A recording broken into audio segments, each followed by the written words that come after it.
Bonjour à tous et bienvenue dans cette édition spéciale reconversion et pourquoi pas se reconvertir dans l'artisanat, dite pendant très longtemps la première entreprise de France. Eh bien, c'est ce que nous allons voir avec Francis Bussière. Bonjour. Bonjour. Vous êtes président de la Chambre de métiers de l'artisanat d'Île-de-France. Alors, l'artisanat, un secteur plein d'opportunités pour des personnes qui seraient en reconversion ? Toujours plein d'opportunités. Si on ne saisit pas les opportunités, c'est qu'il faut changer de vie. Mais bon, dans l'artisanat, il y a énormément de métiers. Il y en a presque pour tous les goûts.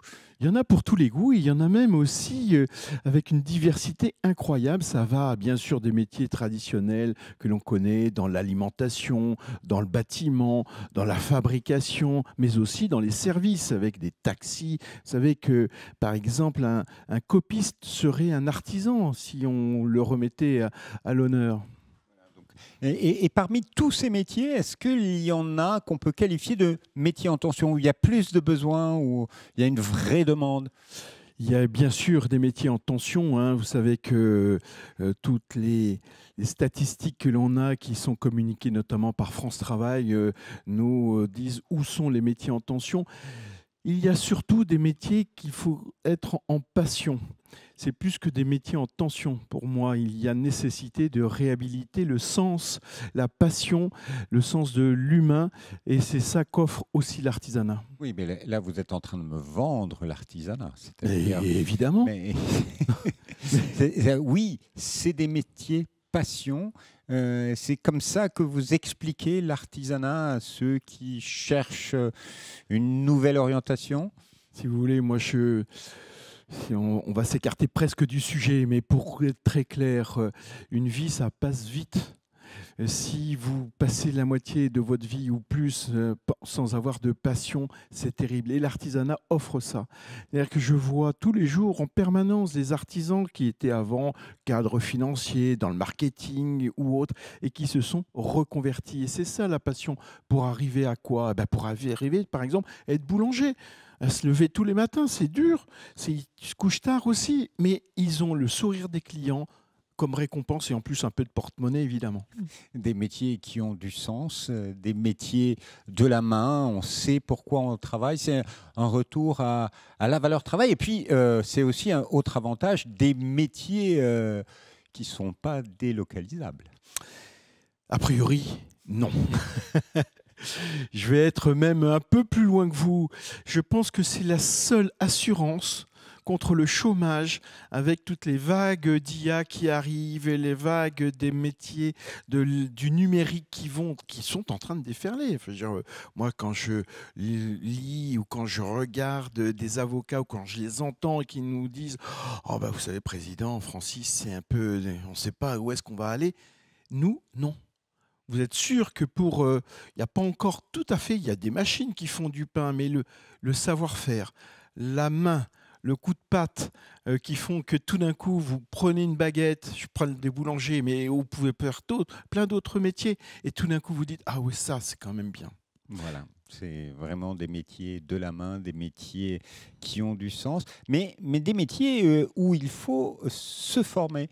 Parce que pour exercer dans plein de métiers, il faut être diplômé. Jérôme, ça tombe bien. La CMA, la Chambre de métiers de l'artisanat, est faite pour ça. On accompagne bien sûr tous les jeunes et les moins jeunes. Vous savez qu'on peut se former à tout âge, heureusement. Et on accompagne évidemment dans la formation professionnelle. On accompagne à la fois les personnes qui veulent se dédier à ces métiers de l'artisanat, quel que soit leur âge. Évidemment, on a beaucoup plus d'apprentis, de jeunes qui viennent nous rejoindre. Mais nous avons aussi des personnes qui sont plus âgées, qui viennent aussi nous rejoindre avec plein de possibilités d'accompagner financièrement. Parce qu'il y a énormément de centres de formation qui ouvrent la voie au métier de l'artisanat. Absolument. Nous avons 9 centres de formation sur le territoire de l'Île-de-France qui vont offrir la possibilité de faire 80 métiers et de faire aussi presque autant, voire plus, de titres et de diplômes. Et donc, nous avons aussi, sur l'ensemble de l'Île-de-France, 26 antennes, centres de formation, chambres de métiers, vous pouvez pousser la porte. Voilà, vous êtes vraiment présent partout, Partout. pour accompagner. Et s'il y a une personne en reconversion, est-ce qu'il y a un dispositif spécifique pour l'accompagner, l'accueillir, le recevoir, l'orienter? Bien sûr. Bien sûr, heureusement, déjà dans nos chambres de métier. Et puis ensuite, c'est notre job. Et puis ensuite, vous avez tous les dispositifs Transition Pro, etc., que nous pourrons développer évidemment aux personnes qui sont intéressées pour se reconvertir. Et je dirais reconvertir. Dire qu'à la limite, vous savez, une conversion, c'est aussi quelque chose où on se lance dans un nouveau chemin. Vraiment, Mais ce nouveau chemin, il va jusqu'où? Parce que c'est trouver un emploi salarié, mais il y a aussi énormément de besoins en matière de reprise d'entreprise et transmission d'entreprise. Il y a Merci, peut-être des Jérôme. opportunités. Merci Jérôme. Vous savez que nous avons presque un drame aujourd'hui sur notre génération d'entrepreneurs qui ils sont un peu plus les cheveux blancs, ils sont un peu plus âgés. Sur les 350 000 entreprises artisanales en Île-de-France, eh bien, nous avons à peu près 40% de chefs d'entreprise qui ont plus de 50 ans et 20% qui ont plus de 60 ans. C'est dire aussi que tout le monde, quand ils vont venir dans les métiers de l'artisanat, a la possibilité de reprendre une boîte, de redevenir peut-être un futur Eric Kaiser. Vous savez, Eric Kaiser, ces boulangeries qu'on voit un petit peu partout. Vous savez combien il a de boutiques dans le monde? Non. 400. Et vous savez comment il a commencé? Apprenti boulanger, Ouais. formé par la Chambre des métiers. Voilà, des métiers qui offrent aussi un ascenseur entrepreneurial assez formidable. C'est l'un des rares ascenseurs sociaux qui ne sont pas bloqués.